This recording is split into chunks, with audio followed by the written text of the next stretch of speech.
الشاهدين ومن الشاكرين والحمد لله رب العالمين. رب اشرح لي صدري ويسر لي أمري واحلل عقدة من لساني يفقهوا قولي. سبحانك لا علم لنا إلا ما علمتنا إنك أنت العليم الحكيم. برادران اسلام، واجب الاحترام بزرگوں، دوستوں اور بھائیوں، اللہ تبارک و تعالی کے کلام مقدس میں سے ایک آیت مبارکہ اور آقا انعامدار حبیب کبریا خاتم الانبیاء صلی اللہ علیہ وعلا سیدنا محمد مصطفیٰ وعلى آلہ واصحابہ وسلم تسلیما کثیرا کثیرا کے فرامین مبارکہ میں سے ایک حدیث تلاوت کی ہے. دعا فرمائیں کہ اللہ تبارک و تعالی اس عاجز کو صحت عافیت کاملہ دائمہ اور حق بات بیان کرنے کی توفیق عطا فرمائیں.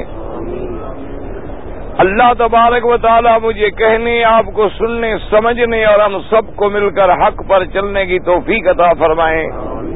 پروردگار عالم تمام آنے والوں کی حاضری منظور فرمائیں اور سب کی ظاہری باطنی مشکلات پریشانیاں اپنی رحمت سے دور فرمائیں. میں نے اپنے سابقہ معروضات میں یاد ہوگا انشاءاللہ عرض کیا تھا کہ اللہ تبارک و تعالی نے ساری کائنات میں جتنی میرے اللہ نے زمین پیدا فرمائی ہے، سب سے افضل اور سب سے بہتر بقع اور ٹکڑا مبارک جو ہے وہ اللہ کا کعبہ ہے. اور یہ بھی عرض کیا تھا کہ یہ سب سے پہلا گھر ہے، سب سے اول قبلہ ہے. مسجد اقصی سے بھی پہلے قبلہ یہی کعبہ تھا. اور یہ بھی عرض کیا تھا کہ سب سے خیر اور سب سے زیادہ محبوب ترین ٹکڑا جو ہے زمین میں میرے مدنی سرکار کو، وہ یہی کعبے کی جگہ ہے. اور میں نے یہ بھی عرض کیا تھا، یاد ہوگا آپ کو، کہ اللہ کو ہم دیکھ نہیں سکتے، اور اللہ سے ہمیں سب سے زیادہ محبت ہے. تو اللہ نے اپنی محبتوں کا مرکز، ہدایت کا مرکز، امت کی وحدت کا مرکز اور تمام مسلمانوں کی توجہات کا مرکز جو ہے اپنا گھر بنا دیا کہ میری محبت کا اظہار کرنا ہے تو میرے گھر کا احترام کرو. اور اسی طرح پورے عالم کو آپ دیکھیں نا جی، آپ گھر میں 10 آدمی ہوتے ہیں، ایک بات پہ اکٹھا ہونا مشکل ہو جاتا ہے، ایک کام پہ اتفاق کرنا مشکل ہو جاتا ہے. لیکن میرے اللہ نے پورے عالم کے مسلمان مشرق میں ہیں، مغرب میں ہیں، شمال میں ہیں، جنوب میں ہیں، ان کی توجہات کا مرکز ایک بنا دیا. جہاں کھڑے ہو اللہ اکبر رخ ادھر کرنا ہے.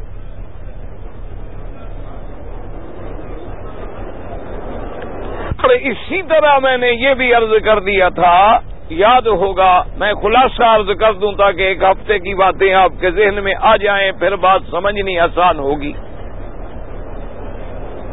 کہ تمام عالم کا مسلمان کسی پتھر کا پجاری نہیں ہوتا.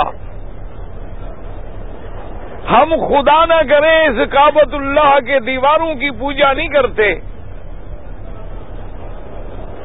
ہم حجر اسود پتھر کی پوجا نہیں کرتے. ورنہ دنیا میں جتنے غیر مذاہب ہیں، خاص طور پہ ہندو ہے، جانگیا ہے، جو مسلمانوں کا سب سے بڑا خطرناک دشمن ہے، پہلے نمبر پہ یہود اور دوسرے نمبر پہ ہنود، اور یہ سب سے بڑا معترض ہوتا کہ بھئی ہم اگر دیوی دیوتا کو پوجتے ہیں تو مسلمان بھی تو ایک کوٹھے مبارک کو پوجتے ہیں، ہم اگر پتھروں کے آگے جھکتے ہیں، ہم اگر اپنے پتھروں کو چومتے ہیں تو مسلمان بھی تو پتھر کے آگے جھکتے ہیں، مسلمان بھی تو پتھروں کو چومتے ہیں۔ اس لیے اللہ نے کبھی اسے کعبہ بنایا، کبھی مسجد اقصی کو کعبہ بنایا، پھر اللہ نے اسے کعبہ بنایا، یہ سمجھا دیا کہ میرے ماننے والا میرے حکم کے تابع ہے، کسی پتھر کے تابع نہیں۔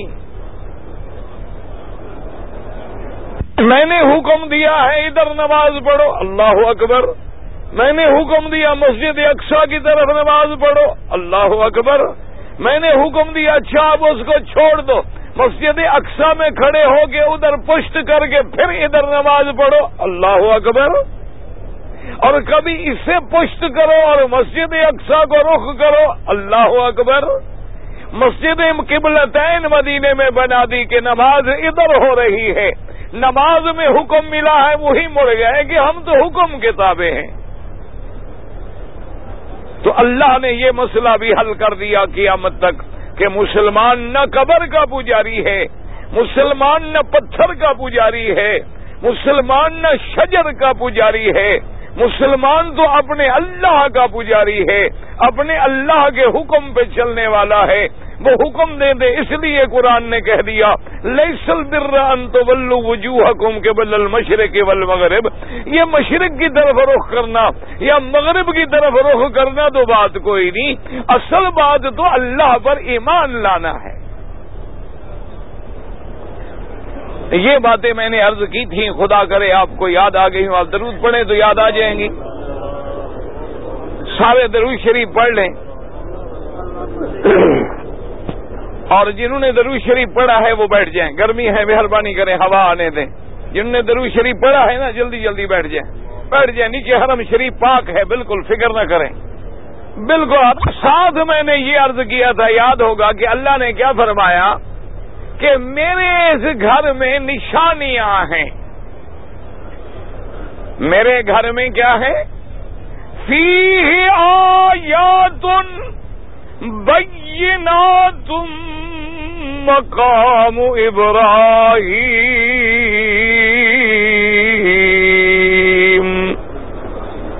ومن دخلہ کان آمنا۔ اللہ نے فرمایا میرے گھر میں آیات، بڑی نشانیاں ہیں، اور وہ نشانیاں چھپی ہوئی بھی نہیں، بینات، بڑی کھلی کھلی واضح نشانیاں ہیں۔ ان نشانیوں میں اشارہ کر دیا مقام ابراہیم،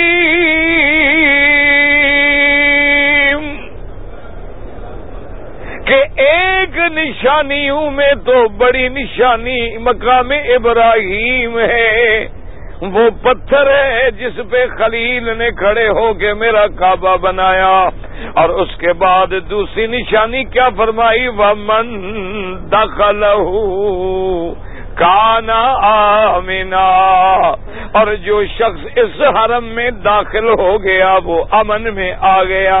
دعا کرو اللہ ہمیں بھی دنیا عذاب قبر، عذاب دنیا، عذاب آخرت سے امن نصیب فرما دیں۔ اور ان نشانیوں میں نے عرض کیا تھا، یاد ہوگا کیا ہے؟ ماء زمزم، کہ زمزم کا پانی یہ بھی اللہ کی نشانیوں میں سے ایک بڑی نشانی ہے۔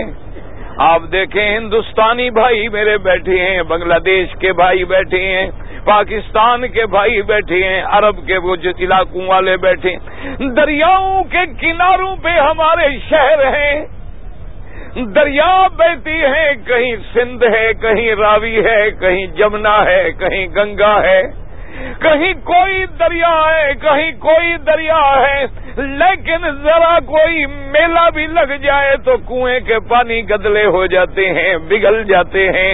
اللہ نے فرمایا میرے پانی کی نشانی دیکھو کہ جب سے ہزاروں سال گزر گئے، 1400 سال تو میرے مدنی پاک کو گزرے ہیں، خلیل اللہ کو تو 4000 سال گزر گئے کہ 4000 سال سے کنواں جاری ہے، پانی بھر رہے ہیں، پی رہے ہیں، لے جا رہے ہیں، نہ رنگ بدلا، نہ ذائقہ بدلا، نہ شکل بدلی، نہ کم ہوا۔ کہہ دو الحمدللہ۔ نہ ایمان سے کہیں، اپنے باپ دادے سے پوچھیں، جو 100 سال پہلے آتے تھے زمزم پیتے تھے، کوئی رنگ بدل گئے؟ یہ تھوڑا بہت جو ذائقہ بدلتا ہے وہ ٹھنڈے کرنے کے لیے، کیونکہ تمہارے لیے ٹھنڈا کیا جاتا ہے نا۔ بہرحال آخر ٹھنڈا جب کریں گے، آپ جانتے ہیں، آپ اپنے پانی کو فریج میں رکھ دیں، آپ پانی کو برف میں لگا دیں تو لازمی بات ہے کہ ٹھنڈا کرنے سے تو تبدیلی آئے گی، پھر پائپوں میں چلے گا، تقسیم ہوگا۔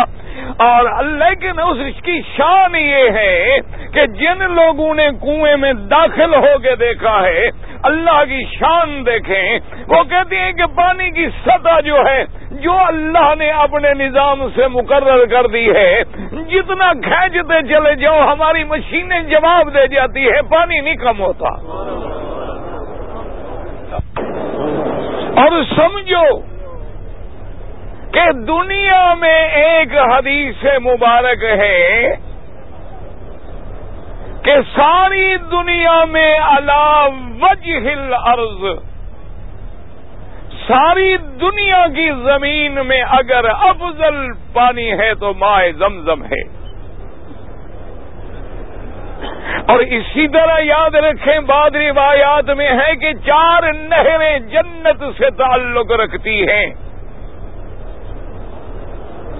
سیہون، جیہون، نیل اور فرات، یہ 4 نہروں کا تعلق جو ہے جنت سے ہے۔ اور ایک جنت میں بڑا عظیم حوض ہے جس کے اوپر جو ہے اس کے برتن، گلاس، پیالے کی تعداد ایسے ہے، میرے پاک نبی سرکار دو عالم صلی اللہ علیہ وسلم نے فرمایا کہ حوض کوثر پہ اتنے پیالے ہوں گے جتنے آسمان پہ ستارے ہیں۔ تو ستارے گن سکتے ہو تو وہ بھی نہیں گن سکتے۔ اور حضور نے یہ بھی فرمایا کہ سب سے پہلے انا فرضکم علی الحوض، فرمایا میں تم سے پہلے حوض کوثر پہ پہنچوں گا۔ اور دعا کر اللہ ہمیں حوض کوثر سے مدنی کے ہاتھوں سے پانی پلا دے، دل سے آمین کہہ دو۔ ایسے کچی دعا نہیں سنتا اللہ میاں، یقین ہو اور اندر سے نکلے۔ اور اس پانی کی صفت کیا ہے کہ جس نے حوض کوثر سے پانی پی لیا لا نظمأ بعدہ ابدا، پھر اس کے بعد اسے پھر کبھی پیاس نہیں لگے گی۔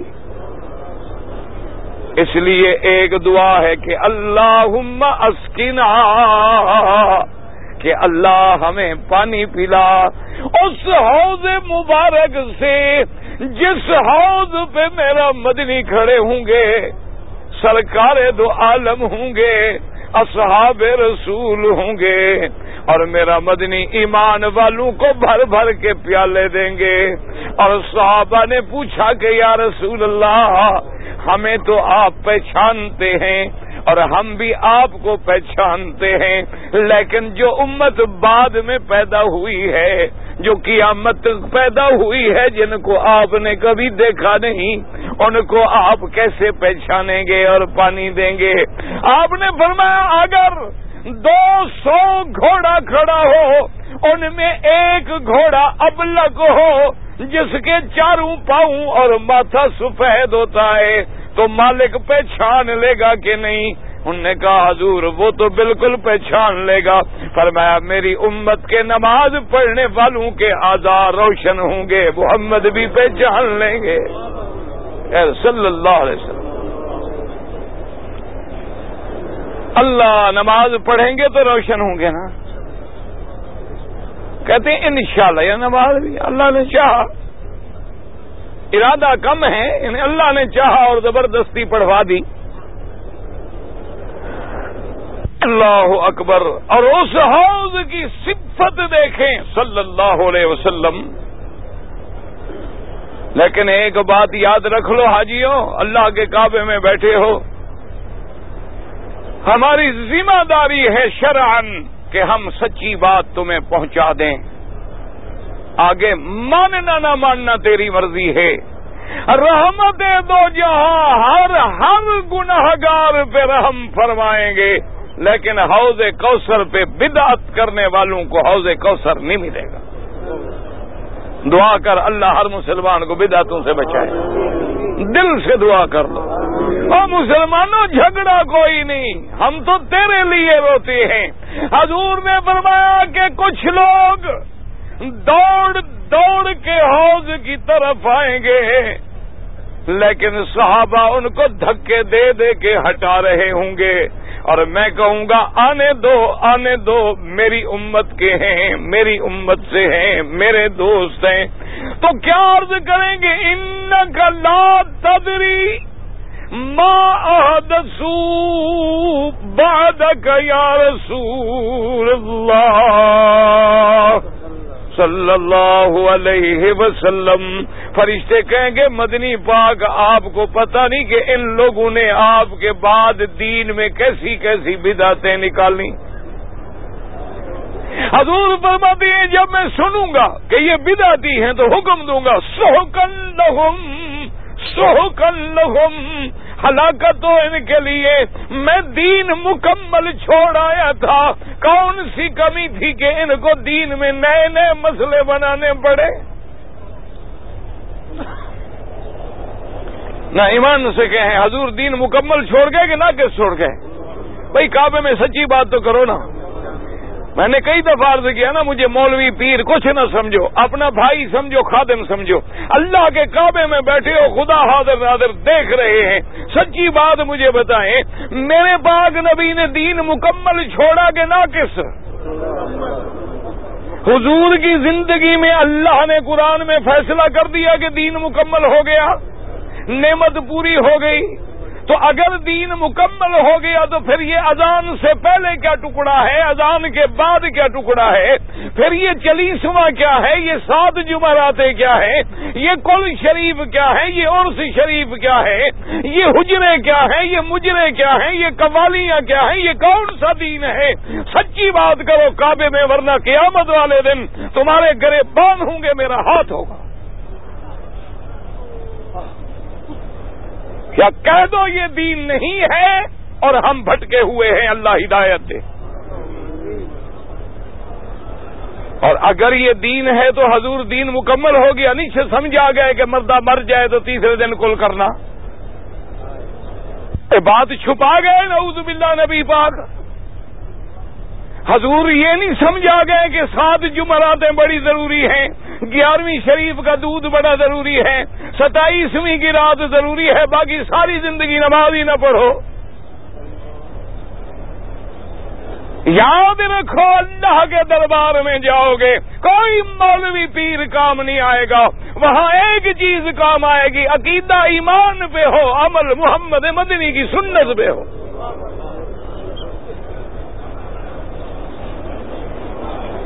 یہ نہیں کہ جی بس ہو جی فکر نہ کرو جی محبت ہے جی، یہ بات نہیں ہوتی۔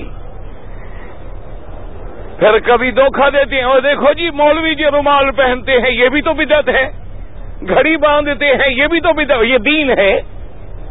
بدعت کہتے ہیں دین کے کام میں کوئی نئی چیز پیدا کرنا۔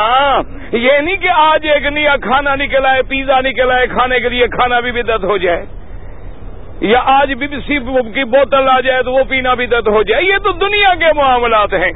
دین میں نئی چیز پیدا کرنا یہ بدعت ہے کہ حضور نے جمعہ میں 2 رکعتیں پڑھائیں, آج کوئی تیسری رکعت بنا دے تو یہ بدعت ہے. حضور نے جمعہ میں خطبہ پڑھایا, 2 رکعتیں پڑھائیں, تشریف لے گئے. آج جمعہ کے بعد ہم پھر کھڑے ہو کے حلقے بنائیں, سلام پڑھیں, کلام پڑھیں, تو یہ نئی چیز جو ہے بدعت ہے. کہ اگر دین ہوتا سب سے پہلے حکم میرا مدنی دیتا, عمل صدیق, عمر, عثمان, علی کرتا. کہہ دو رضوان اللہ علیہم اجمعین.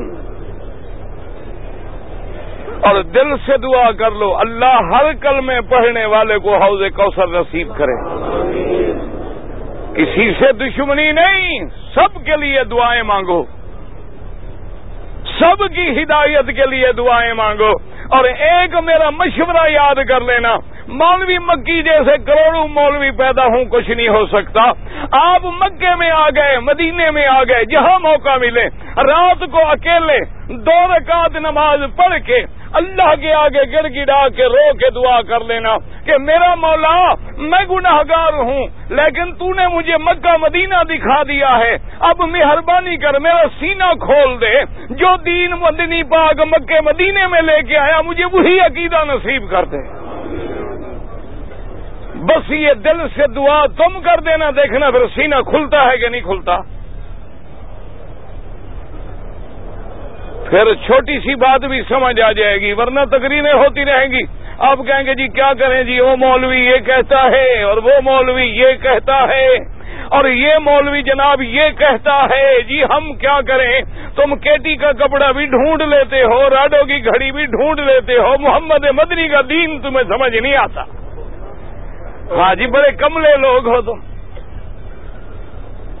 ڈرافٹ لینے میں تو تم نہیں بھولے, ڈالر توڑانے میں تو مجال ہے, اشاریے سے ضرب دے لیتے ہو. ایک نبی کا دین سمجھ نہیں آتا, مولوی یہ کہتا ہے جی, مولوی یہ کہتا ہے, اور مولوی کچھ نہیں کہتا. ایک بات یاد رکھو, 1400 سال کا نمونہ جو سامنے ہے, اگر محمد صلی اللہ سے مہر لگی ہے, صحابہ نے عمل کیا ہے الحمدللہ, ورنہ مولوی لاکھ کہتا رہے.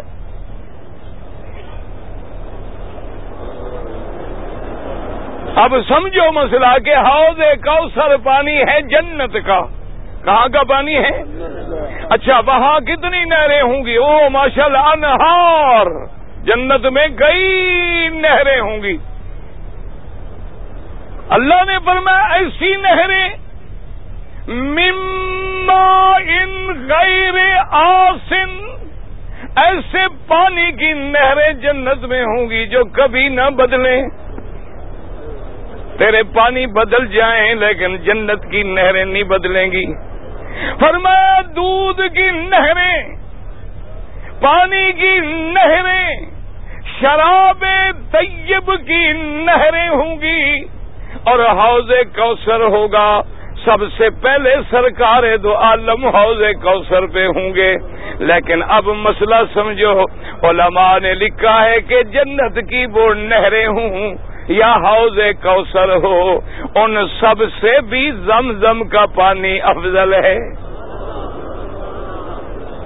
حاجیوں خوش قسمت ہوگے نہیں, جنت کا پانی دعا کر اللہ نصیب کرے, لیکن یہاں دنیا میں اللہ نے اس سے افضل پانی دے دیا. اور اللہ حکومت کو جتا دے, پہلے تو جاتے تھے نا جی کنویں پہ ماشاءاللہ. اچھا اس زمانے میں تو 1 لاکھ 2 لاکھ آدمی ہوتے تھے, پھر بھی لڑائیاں جھگڑے, اور اب انہوں نے ایسا کر دیا کہ جہاں حاجی بیٹھے آگے زمزم ہے. گرم بھی ہے, ٹھنڈا بھی ہے, گلاس بھی ہے. اب یہ ہمارا نصیب ہے کہ ہمیں کتنا نصیب ہوتا ہے. اور بلکہ یاد رکھ لو حاجیو, میں تو مشورہ دوں گا, جتنے دن اللہ مکہ شریف نصیب کرے نا, 1 بوتل بھر کے لے گیا, گھر میں بیٹھو تو زمزم پیو, حرم میں آؤ تو زمزم پیو, اور پانی کو منہ ہی نہ لگاؤ. اللہ نے نصیب جو کر دیا تو فائدہ نہ اٹھاؤ. وہاں 1 گھونٹ کے لیے ہم ترستے ہیں, اور یہاں جب اللہ نے اتنا دے دیا ہے, فرق کیا پڑتا ہے؟ ہر نماز پہ 1 بوتل لے گئے, کیا فرق پڑ جائے گا؟ تو علماء نے لکھا ہے جی کہ دنیا میں زمزم کا پانی جو ہے وہ جنت کے پانی سے بھی افضل ہے. کیوں؟ انہوں نے کہا اس کی وجہ یہ ہے کہ میرے مدنی سرکار کا بخاری شریف میں حدیث موجود ہے 2 دفعہ سینہ مبارک کھولا گیا. آپ کا شق صدر یاد رکھو، ایک ہے شرح صدر، ایک ہے شق صدر. شرح صدر الگ چیز ہے، شق صدر جو ہے وہ الگ چیز ہے. میرے محبوب کا سینہ مبارک 2 دفعہ کھولا گیا. ایک دفعہ آپ ابھی بی بی حلیمہ کے پاس تھے، بی بی حلیمہ سعدیہ کے پاس تھے، ابھی آپ کا بالکل بچپن مبارک تھا. آپ کے رضائی بھائی دوڑتے ہوئے آئے اور آ کے اماں سے کہا کہ اماں، بی بی حلیمہ، اماں ہمارے پیارے بھائی محمد مدنی پاک کو تو کسی نے نعوذ باللہ قتل کر دیا. چھوٹے بچے تھے نا، بھاگ کے دوڑ کے آئے. بی بی حلیمہ فرماتی ہے میں گھبرا گئی کہ مدنی پاک تو میرے پاس امانت ہیں، دودھ پینے کے لیے آئے ہیں، پتہ نہیں کس نے حملہ کر دیا.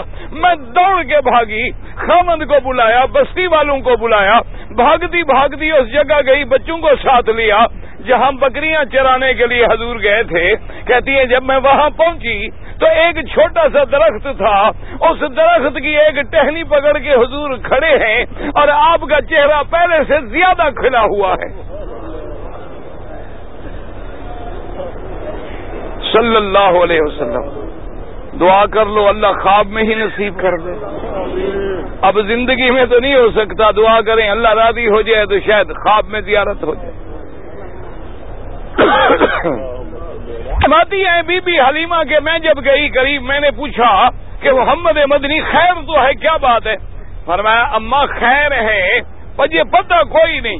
ایسے 2 آدمی آئے، بڑے خوبصورت تھے، مجھے سلا دیا، میرا سینہ کھولا، دھویا، بند کیا، چلے گئے.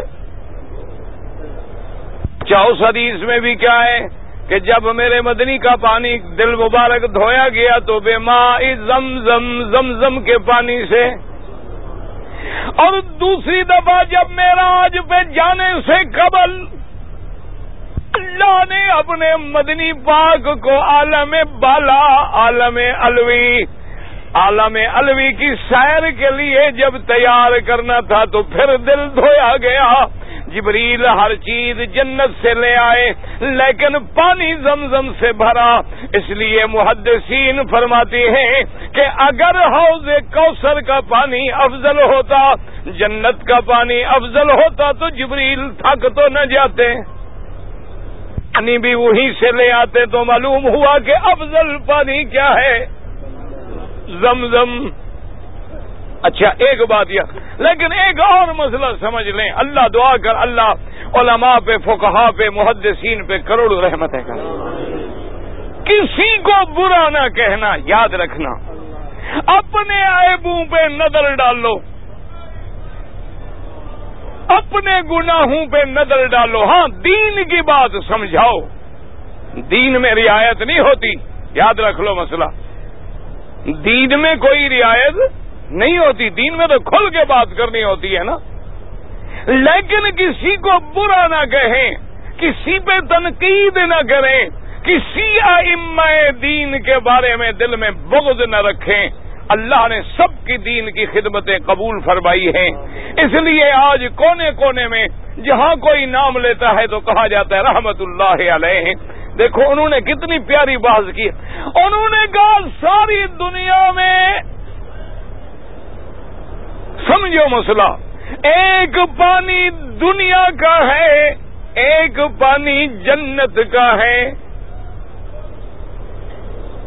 ایک پانی زمزم ہے جو اسماعیل کے پاؤں سے نکلا ہے.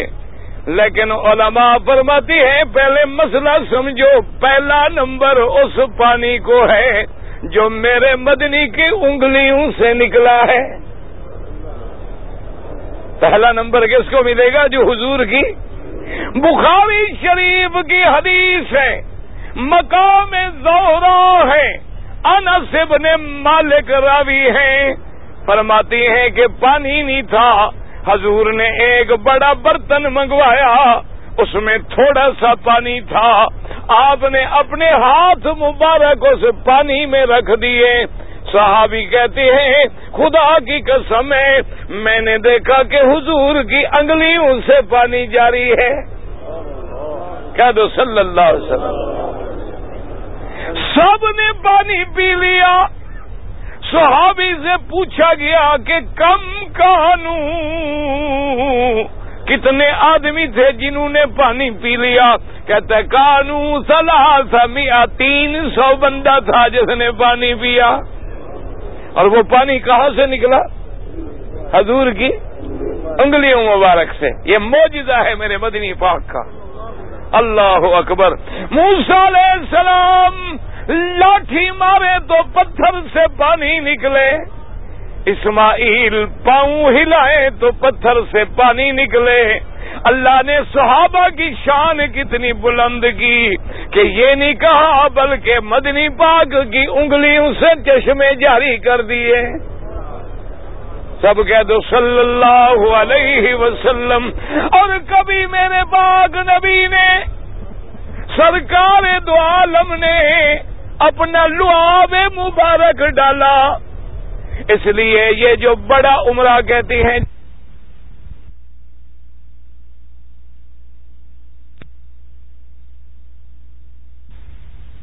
یہاں کنواں تھا، حضور کے صحابہ تھے، کنواں جب کھودا گیا تو پانی اتنی کڑوا تھا کہ کوئی منہ کو نہیں لگا سکتا تھا۔ حضور کی خدمت میں آئے، حضور پانی بڑا کڑوا ہے، صحابہ کو پانی کی ضرورت ہے۔ حضور تشریف لے آئے، کنویں کے کنارے پہ بیٹھ گئے، فرمایا نکالو ڈول۔ ڈول نکالا گیا، حضور نے کچھ پڑھا، اپنا لعاب مبارک ڈول میں ڈالا، فرمایا اچھا اس کو پھر کنویں میں ڈال دو۔ ان نے پھر کنویں میں ڈال دیا، فرمایا اب پانی نکالو۔ صحابی کہتے ہیں خدا کی قسم ہے برف سے زیادہ ٹھنڈا تھا اور اب شہد سے زیادہ میٹھا تھا۔ اس میں کیا مل گیا تھا؟ آہا سبحان اللہ، صلی اللہ علیہ وسلم۔ اللہ کے کروڑوں صلاۃ و سلام۔ درود نہیں پڑھ لیتے؟ یہاں تم درود نہیں پڑھتے ہو، اپنے ملک میں کہتے ہو نجدی وہابی پڑھنے نہیں دیتے۔ اور جی مکے مدینے سے درود فاتحہ دا نہ ہی کوئی نہیں نا، ہاں جی وہاں تو جی نہ درود ہے نہ فاتحہ ہے۔ نو خدا کے لیے دلوں سے بغض نکال دو، بغض کی عینکیں اتار ڈالو۔ وہ بندہ مسلمان نہیں ہو سکتا جو مدنی سرکار پہ درود نہ بھیجتا ہو۔ یہ کوئی بات ہے؟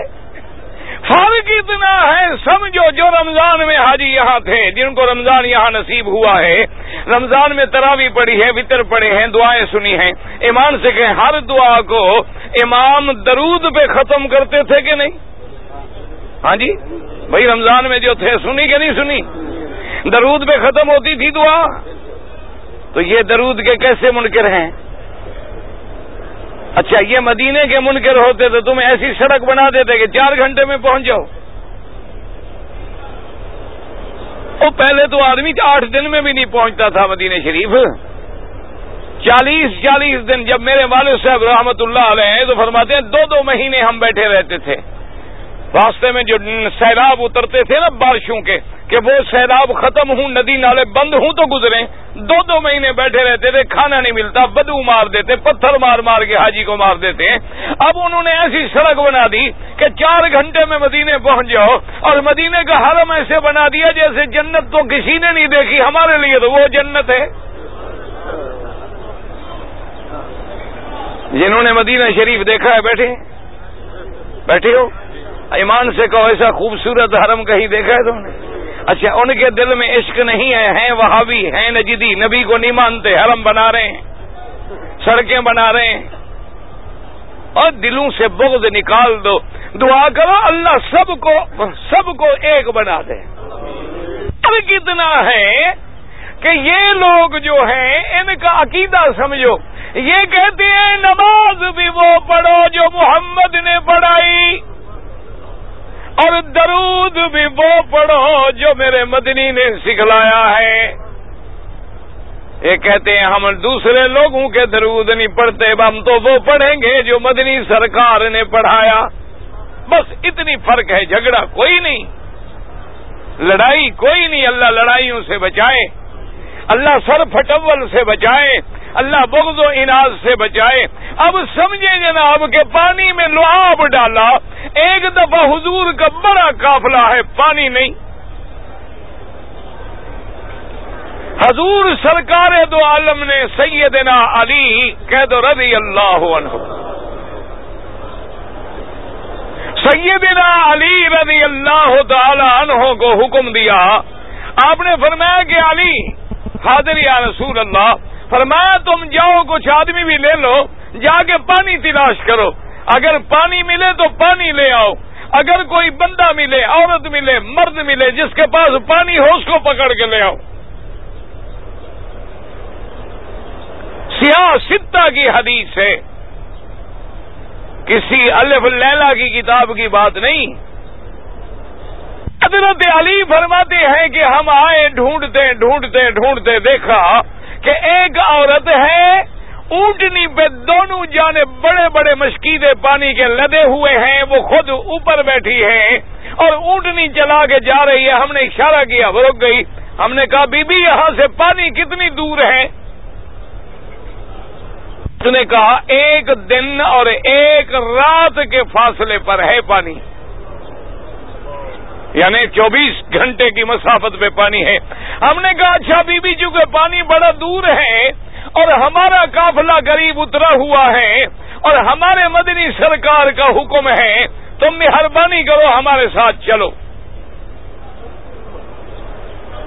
اس نے کہا کہ میں نہیں جاتی، میں کیوں جاؤں؟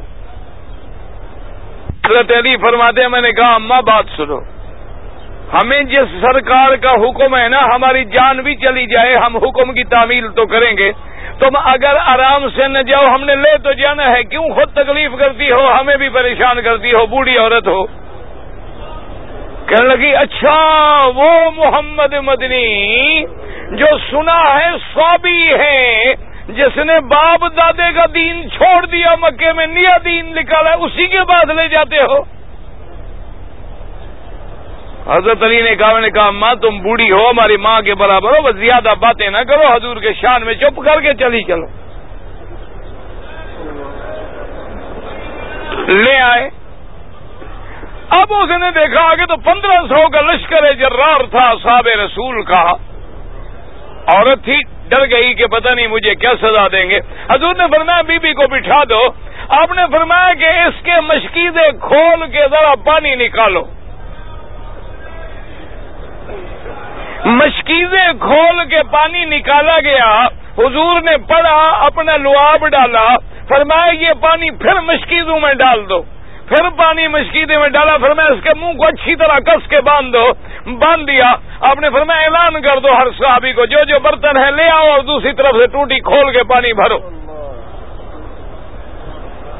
ابا کہتے ہیں خدا کی قسم ہے کہ 1500 آدمی پیاسا، آپ خود اندازہ کریں، وہ کہتے ہیں ہم نے کتنا پانی پیا ہوگا، پیا پانی بھرا، لیکن صحابی کہتا ہے کہ وہ عورت حیران ہو کے مشکیزوں کو دیکھ رہی ہے کہ یہ پانی بھی بھر رہے ہیں، پی بھی رہے ہیں، برتن بھی بھرے جا رہے ہیں، مشکیزیں تو اسی طرح کھڑے ہیں جیسے پہلے تھے، ان میں تو کوئی پانی کی ذرا بھی کمی نہیں آئی۔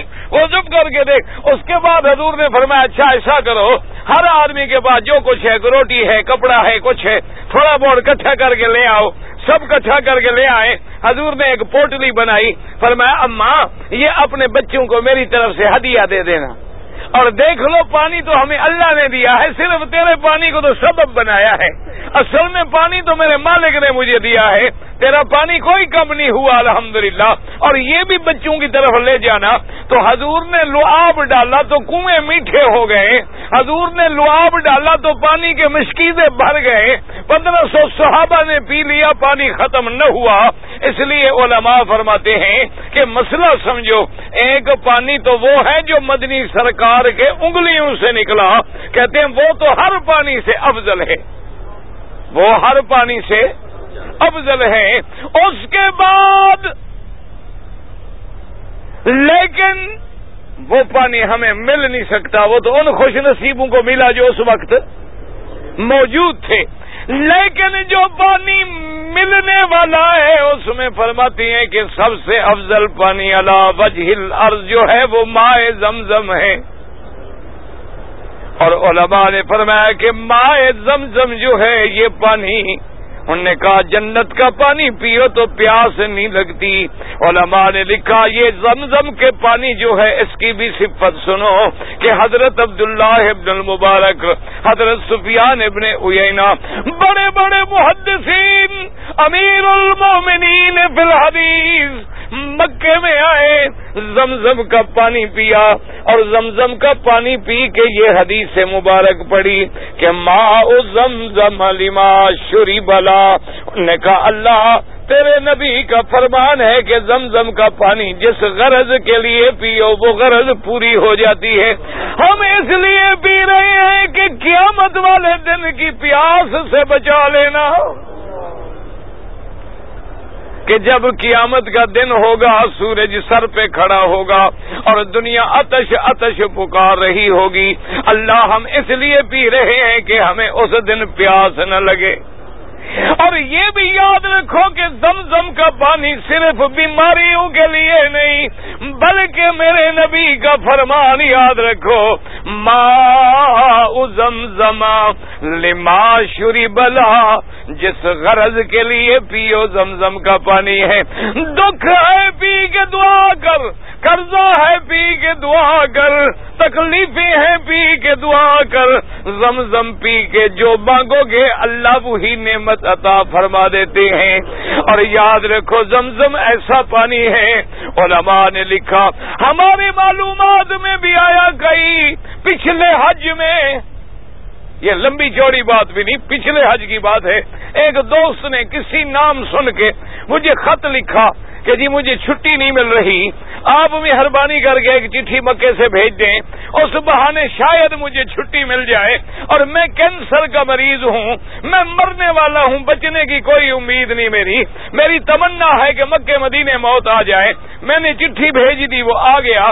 باقی اس کا عالم یہ تھا کہ اس کو کینسر کی وجہ سے بیچارے کا خون ختم ہوتا جا رہا تھا. یعنی آپ یقین کریں کہ پہلے دن اس کو اٹھا کے لوگوں نے طواف کرایا. میں نے کہا اچھا آ تو گئے ہو، موت کا وقت مقرر ہے، لیکن اسی نیت کے ساتھ صبح و شام زمزم پیو، اپنے اوپر بھی ڈالو. آپ یقین کریں 2-3 ہفتے کے بعد مجھے ملا، کہنے لگا مکی صاحب میری صحت ابھی دیکھیے میں تو 10 طواف روز کے کر رہا ہوں دوڑ دوڑ کے. کہاں گیا کینسر اور کہاں گئی بلائیں. شرط کیا ہے کہ اندر صاف ہو. میرا بھائی برتن جو گندا ہو تو دودھ کا قصور تو نہیں ہوتا، ہمارے اندر جو یقین نہ ہو تو زمزم کیا فائدہ. لیکن پھر بھی علاج ہے کہ پیتے جاؤ تاکہ وہ خود پاک کر دے گا. ایک دفعہ خود جو ہے وہ پاک کر. اور یاد رکھیں یہ وہ زمزم ہے کہ ایک صحابی نے دوسرے سے پوچھا کہ کیا میں زمزم کا پانی بھر کے دوسرے دوستوں کے لیے ہدیہ لے جاؤں. اس نے کہا ایک ہی تو چیز ہے جو میرے مدنی سرکار منگواتے تھے اور فرماتے تھے کہ زمزم لے آؤ، زمزم لے آؤ. اس طرح روایت میں حنک الحسن والحسین، میرے مدنی پاک نے اپنے محبوب حسنین کریمین حضرت حسن حضرت حسین رضی اللہ عنہما جب پیدا ہوئے، جب تحنیک کی بچے کی تو پہلے پانی زمزم کے ساتھ تحنیک کی. اس لیے علماء نے محدثین نے لکھا ہے، آپ درود شریف پڑھ لیں. اس لیے علماء نے لکھا، اللہ اکبر کیا بات ہے، کہ حضور پاک نے بھی اللہ سرکار دو عالم رحمت مجسم رحمت دو جہاں رحمت للعالمین، دعا کر اللہ ہمیں حضور کی محبت کا کروڑواں درجہ ہی نصیب کر دے. موت آئے تو محبت میں اور حشر میں حضور کی شفاعت نصیب ہو جائے. اللہ سے دعا کیا کر اللہ ہر مسلمان کو بدعات سے بچا لے. اب دیکھیں شان محمد عربی صلی اللہ علیہ وسلم. میرے مدنی آ گئے مکے میں، مکہ فتح ہو گیا. کفر ٹوٹ گیا، شرک کے ستون گر گئے، کعبۃ اللہ کو بتوں سے خالی کر دیا گیا، توحید کا پرچم لہرا گیا۔ حضور نے زمزم کا ارادہ کیا، حضرت عباس نے عرض کیا، اس نے کہا کہ یا رسول اللہ صلی اللہ علیہ وسلم، ہم نے اپنے گھر میں سراہیاں پانی کی زمزم کی مٹی کی نئی سراہیاں بھر کے رکھی ہیں، اوپر کپڑا باندھ کے رکھا ہے، ہمیں پتہ تھا کہ مدنی پاک آئیں گے، زمزم ٹھنڈا ہو جائے گا اور صاف ہوگا، آپ کو پیش کریں گے۔ آپ نے فرمایا نا عباس اس پانی کو رہنے دو، میں محمد مدنی وہیں سے پیوں گا جہاں سے امت پیے گی، تو پانی کو رہنے دو۔ حضور کنویں پہ تشریف لے آئے۔ اللہ تجھے بھی نصیب کرے تو کبھی نیچے جا کے بھی پی لیا، لڑائی کی ضرورت نہیں، لڑائی جھگڑی، موقع ملے پی لو، نہ ملے صبر کرو۔ مقام ابراہیم پہ موقع ملے نماز پڑھ لو، نہ ملے پیچھے کھڑے ہو جاؤ، جتنی بھی دور چلے جاؤ، تیرے آگے مقام ابراہیم آ جائے، میلوں تک چلے جاؤ، وہی ثواب ملے گا جو مقام ابراہیم پہ ملتا ہے۔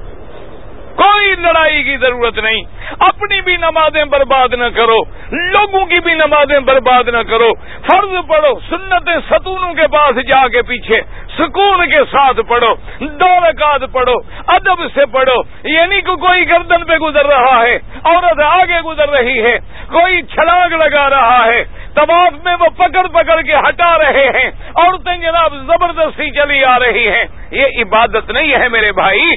اپنے گھر والوں کو سمجھاؤ، اپنے آپ کو سمجھاؤ، اللہ کے گھر کے آداب سیکھو۔ اذان کا وقت آئے 10 منٹ پہلے عورتیں چھوڑ کے کعبۃ اللہ کو پیچھے چلی جائیں، ان کا نماز مردوں کے پیچھے پڑھنا افضل ہے، گھر میں پڑھیں تو حرم سے بھی زیادہ افضل ہے۔ حضور امام تھے، میرے مدنی امام الانبیاء ہیں، امام المرسلین ہیں، امام الاولین والآخرین ہیں، حضور مصلی پہ ہوں۔ آپ نے فرمایا اگر عورتیں گھر میں نماز پڑھیں تو زیادہ ثواب ہے، اگر حضور کی امامت میں بھی اجازت ہو کے گھر میں پڑھیں تو آج کل تو گھر میں پڑھنا اور زیادہ افضل ہے۔ اس لیے سمجھائیں اور سنتیں پڑھیں، نفلیں پڑھیں، ادب سے زمزم پہ موقع ملے کنویں پہ چلے جاؤ۔ میرے آقا کنویں پہ گئے اور جا کے کھڑے ہوئے، رحمت دو جہاں، فرمایا صحابہ میرا دل کرتا ہے کہ ڈول بھی زمزم کا میں خود کھینچوں۔ زمانے میں ڈول لگے ہوئے تھے، رسے سے کھینچے جاتے تھے، تو اب الحمدللہ موٹریں لگ گئیں۔ لیکن حضور نے فرمایا میرا دل تو کرتا ہے لیکن میں ڈرتا ہوں قیامت تک پھر امت اس ڈول کھینچنے پہ بھی لڑتی رہے گی، کیوں ہر کوئی چاہے گا نا پھر میں بھی کھینچوں، سنت ہے، تو اس لیے فرمایا چلو ڈول تو میں نہیں کھینچتا، تم ڈول کھینچو، میرے ہاتھوں میں ڈالو، میں اپنے ہاتھوں سے پی لیتا ہوں۔ صلی اللہ علیہ وسلم۔ اور ایک روایت میں فرمایا ڈول کھینچو، پانی ڈول میں لا کے حضور نے اپنا لعاب دہن مبارک ڈالا اور فرمایا اس کو پھر زمزم میں ڈال دو۔ اس لیے علماء نے لکھا کہ زمزم کی شان دیکھو، ایک نبی کے پاؤں لگے ہیں، حضرت اسماعیل بھی نبی ہیں کہ نہیں؟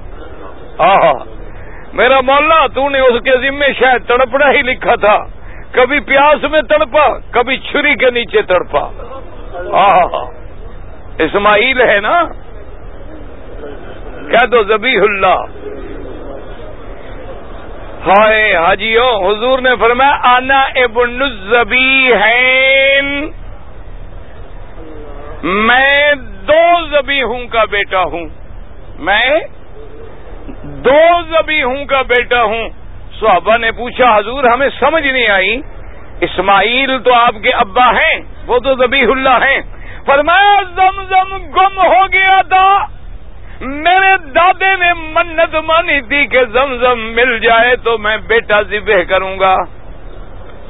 عبد المطلب نے منت مانی تھی، کیا منت مانی تھی کہ اگر زمزم مل جائے؟ وجہ کیا تھی میں نے آپ کو بتایا نا، ایک زمزم کی چادر آتی ہے کعبے کے نیچے سے، ایک چشمہ آتا ہے جبل ابی قبیس سے۔ اچھا خدا کی شان ہے، جب سیل آتی ہے نا زور سے جب پانی پہاڑوں سے گرا اور پہاڑ ہلتے ہیں اور پتھر چلتے ہیں تو تو چشمے جو ہیں وہ ادھر ادھر ہو گئے. اب زمزم ملے نہیں. قریش پریشان کہ زمزم پتہ نہیں خدا جانے کہاں گیا. اپنی جگہ سے ہٹ گیا نا, تو اب جگہ سے ہٹ گیا چشمہ تو وہاں ظاہر نہیں ہو رہا. تو عبد المطلب نے منت مانی کہ اگر زمزم کا پانی مل جائے تو میں اللہ کے نام پہ اپنے بیٹے کو قربانی کر دوں گا, ذبح کر دوں گا کہ اتنی بڑی نصیب والی چیز ہمیں واپس مل گئی. اچھا, اب خدا کی شان ہے جناب, قریش کو پتا تو تھا نا, زمزم کو تو جانتے تھے نا. خدائیاں کی خدائی کرتے کرتے کرتے پہاڑ ہٹاتے ہٹاتے ہٹاتے اصل چشمے میں پہنچے. پانی چڑھ گیا, زمزم مل گیا.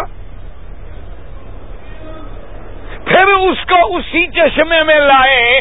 اب جب زمزم پھر اپنے مقام پہ پہنچا تو پھر ابلنے لگا. تو اب عبد المطلب نے کہا کہ بھئی میں نے منت مانی تھی کہ بیٹا ذبح کروں گا, سارے بیٹوں کے نام لکھ کے قرے ڈالے, تو قرہ نکلا میرے آقا کے ابا عبداللہ کے نام پہ.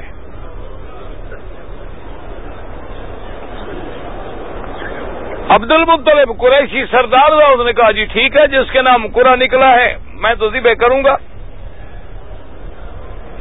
ساری برادری کے سردار اکٹھے ہو گئے. انہوں نے کہا عبد المطلب یہ کیا کرتے ہیں, خدا کے بندے, کوئی آدمی اپنا بیٹا بھی ذبح کرتا ہے.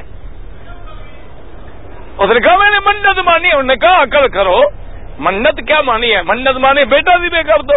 عجیب آدمی ہو. 10 اونٹ ایک طرف کر دو, پھر قرہ ڈال لو. قرہ ڈالا, پھر عبداللہ کا نکلا. انہوں نے کہا 20 اونٹ. کرتے کرتے کرتے جب 100 اونٹ پہ پہنچے, پھر قرہ اونٹوں کا نکلا. انہوں نے کہا اب اللہ راضی ہو گیا ہے, 100 اونٹ ذبح کر دے, تیرا بچہ بچ گیا. یہ اسی دن سے آج تک جو دیت کی رقم ہے نا, جو بندہ مر جائے دیت دینی پڑتی ہے, وہی قیمت اصل کیا ہے, 100 اونٹ. 100 اونٹ کی قیمت کبھی بڑھ جاتی ہے کبھی کم ہو جاتی ہے, اس لیے دیت کبھی بڑھ جاتی ہے کبھی کم ہو جاتی ہے. لیکن اصل اصول وہی ہے جو عبد المطلب نے رکھا تھا کہ آج تک بھی 100 اونٹ کی قیمت ادا کی جاتی ہے. تو اب جناب حضور نے فرمایا کہ انا ابن الذبیحین, میرے تو دونوں ابا ذبیح بن گئے, اسماعیل بھی ذبیح اللہ اور عبداللہ بھی ذبیح اللہ. اللہ نے مجھے 2 ذبیحوں کے گھر میں پیدا کیا. اس لیے علماء نے لکھا ہے, ذرا توجہ کریں تو بات سمجھ آئے گی. انہوں نے کہا ذرا غور کرو مائے زمزم پہ کہ کبھی اماں اور ایک بچہ اکیلے بیٹھے ہیں, پانی ختم ہو گیا ہے, بچہ زمین پہ تڑپ رہا ہے, ماں صفا مروہ پہ دوڑ رہی ہے, ادھر اللہ کے نبی کے پاؤں لگتے ہیں, ادھر جبریل کا پر لگتا ہے, اور پھر زمزم کا پانی ابلتا ہے. اور پھر دیکھو فی بقعۃ مبارکۃ, جگہ بھی برکت والی. کیوں, مکے سے کوئی جگہ اور ہے برکت والی؟ جگہ بھی برکت والی, وہ پاؤں بھی برکت والے, جبریل کا پر بھی برکت والا. پھر میرے مدنی کے لعاب نے شفاء علی شفاء نور علی نور, پھر میرے مدنی نے بھی لعاب ڈال دیا کہ ایک پیغمبر کا اگر پاؤں ہلا ہے, دوسرے نبی کی لعاب ڈلی ہے, اور اللہ پاک نے اس چشمے کو قیامت تک جاری کر دیا. اس لیے ابن عباس فرماتی ہیں کہ ساری روح زمین پر زمزم سے پانی سے کوئی دنیا میں پانی افضل نہ ہے, نہ ہو سکتا ہے. اچھا جی, انشاءاللہ بھائی یاد کرنا, کل سے پھر سوال جواب جو ہے نا جی, انشاءاللہ دعا کریں اللہ صحت ہمت دے. پھر ایسا کریں گے کہ جن لوگوں نے سوال کرنے ہیں وہ چٹ بھیج دیں, لیکن عشاء کی نماز پڑھ کے جلدی آ جائیں, یہیں آ کے بیٹھ جائیں تاکہ آرام سے ان کے سوال جواب ہو جائیں. تاکہ کسی, اب یہ ہوتا ہے نا کہ کسی کا سوال آج ہے اور ہم نے جواب دیا, کل وہ بیچارہ تو چلا گیا, اس نے تو سنا ہی نہیں غریب نے. تو اس لیے انشاءاللہ تاکہ تقریر میں بھی فرق نہ آئے اور آپ کی خدمت میں بھی فرق نہ آئے. ایک آدمی نماز پڑھ رہا تھا, عورتیں بھی آگے کھڑی ہو گئی, بس دعا کرو اللہ قبول فرمائے. حنفیوں کے نزدیک تو مسئلہ ہے بڑا سخت, اگر عورت آگے آ جائے یا محاذ پہ آ جائے، امام ابو حنیفہ رحمۃ اللہ علیہ فرماتے ہیں نماز نہیں ہوتی، لیکن باقی ائمہ کے نزدیک گنجائش ہے، اور حرم میں تو اب گزارا کرنا ہی پڑے گا، فکر نہ کرو۔ ویسے بھی تو آپ لوگ تو ماشاءاللہ ویسے بھی عورت کو آگے رکھتے ہیں نا، لیڈیز از فرسٹ۔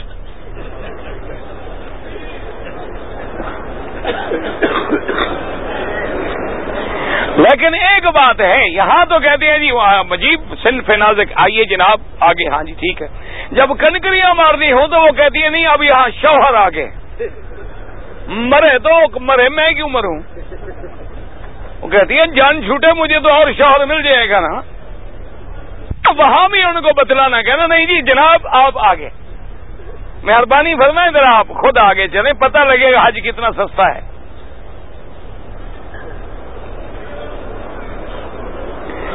میں نے داڑھی رکھنے کی نیت کی ہے، میرے گھر والے راضی نہیں ہیں، گھر والوں کی سنت ہے داڑھی کیا؟ ایک طرف مدنی سرکار ہے اور ایک طرف گھر والے ہیں، کیا خیال ہے آپ کا؟ اب پلڑے میں ایک ترازو میں ایک طرف میرے مدنی کی سنت ہے اور ایک طرف بیوی ہے، جس کو چاہو راضی کر لو۔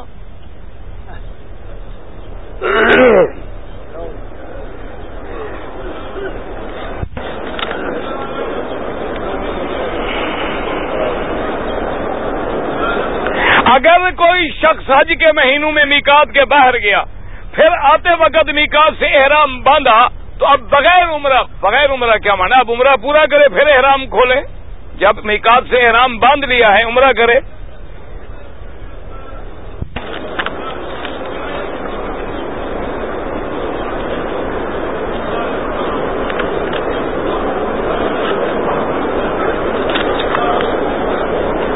اگر کوئی آدمی حج پہ آیا، حج نہیں کر سکا، پکڑا گیا، اس کو حج پھر کرنا چاہیے، دوبارہ سیدھے رستے سے، قانونی رستے سے آئے۔ اگر وہ نہ آ سکے حج بدل کرائیں۔ ہمارے یہاں لوگ رمضان المبارک کے آخری جمعہ کو قضاء عمری پڑھتے ہیں، بالکل بدعت ہے، گھڑی ہوئی ہے، ایک دفعہ نماز پڑھ لی اور زندگی کی ادا ہو گئی۔ یہاں تو پھر 1 لاکھ ملتا ہے، ہم نے 5 پڑھی تو کتنی ہو گئی؟ 5 لاکھ، پھر تو آگے باقی پڑھنے کی ضرورت ہی نہیں۔ اللہ کے بندے یہ سب دین کو خود نہ بناؤ۔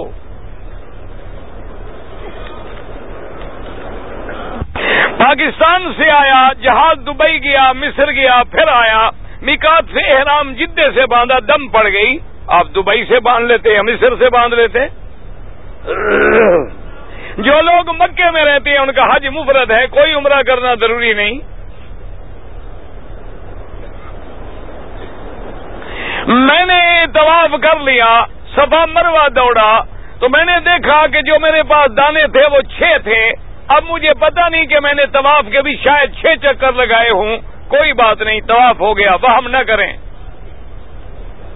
اگر بہت زیادہ وہم پڑ جائے ایک دفعہ پھر کر لیں بس۔ اگر کوئی آدمی جدے میں کام کرتا ہے، جدے میں 9 تاریخ کو احرام باندھ کے سیدھا عرفات چلا جائے، حج ہو جائے گا، بالکل کوئی مشکل نہیں۔